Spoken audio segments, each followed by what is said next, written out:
उद्या सकाळी 8 वाजल्यापासूनच म्हणजे शुक्रवारी 15 तारखेला सकाळी 8 वाजल्यापासून प्रभाग 19 पासून मी नालेसफाईच्या कामांना मी सुरुवात करतो आणि मी निश्चितच ह्या सगळ्या मोहिमांना मी निश्चितच त्या तिथे उपस्थित असणार आहे. विरोधी पक्ष हा नेहमी नुसता आरोप करतो. खोटं जे काही आरोप असतील ना ते नुसते तोंडी बोलून होत नाही, ते सिद्ध झाले पाहिजे.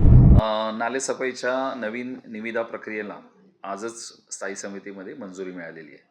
त्यामुळे मी बाकीच्या विषयांची त्यांची जी कायदेशीर किंवा तांत्रिक किंवा प्रशासकीय पूर्तता होण्याची वाट बघत नाही आहे.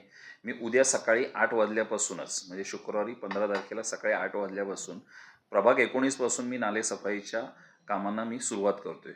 मी रस्त्यावर उतरून काम करणारा कार्यकर्ता आहे. त्यामुळे आपण बघितलं असेल की गेल्या 2 आठवडे सलग प्रभाग 17 असेल, प्रभाग 18 आहे, स्वच्छता मोहीम आपण राबवल्या की सगळे स्वच्छता दूत एकत्र करून त्या भागाची स्वच्छता ही प्रभावीपणे एकत्रितपणे केल्यामुळे ती प्रभावितपणे होते. आणि असंच आता उद्या स्वच्छता मोहीम अधिक आपण नालेसफाई असं एकाच भागातनं आपण सुरुवात करून एक एक टप्प्याटप्प्याने पूर्ण प्रभागाच्या आपण नालेसफाई आणि स्वच्छता मोहीम आपण राबवणार आहोत.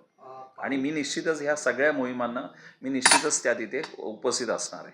पाणी पुरवठ्यासाठी जो टँकर कॉन्ट्रॅक्टर नेमण्यात आलाय त्याच्यामध्ये भ्रष्टाचार होतोय असं कुठेतरी विरोधी पक्ष आरोप करते, त्याबद्दल तुमचं मत काय? विरोधी पक्षाने मी म्हणजे मागच्या वेळी पण म्हटलेलं आहे की विरोधी पक्ष हा नेहमी नुसता आरोप करतो. खोटं जे काही आरोप असतील ना ते नुसते तोंडी बोलून होत नाही, ते सिद्ध झाले पाहिजेत.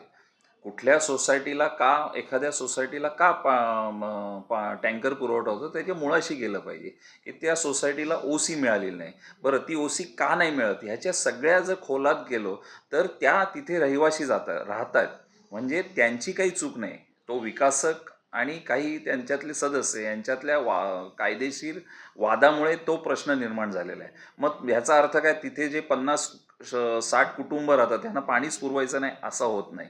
तर पूर्ण माहिती घेऊन, विषयाची माहिती घेऊन कुठे नेमका भ्रष्टाचार झाला आहे हे त्यांनी जर दाखवलं तर निश्चितच आम्ही त्याच्यावर कारवाई करू. आजच्या स्थायी समितीमध्ये महत्त्वाच्या कोणत्या विषयाला मंजुरी देण्यात आली?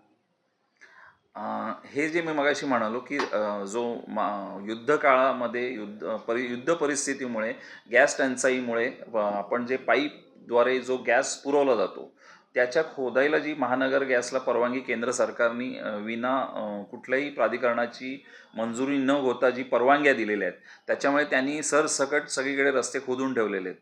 तर रस्ते दुरुस्ती हा विषय पावसाळ्यामध्ये अतिशय महत्त्वाचा असतो कारण ते चिखल होतो. तर त्यासाठी आम्ही ही प्रामुख्याने या रस्ते यांना एक्सटेन्शन दिलेलं आहे. मला वाटते 6 महिन्यासाठीच ते घेतलेलं आहे. म्हणजे सण येतात, त्याच्यामध्ये पावसाळा येतो, त्याच्यामुळे रस्ते दुरुस्तीसाठी 6 महिने. निश्चितच नवीन निविदा प्रक्रिया ही लवकरच राबवली जाईल.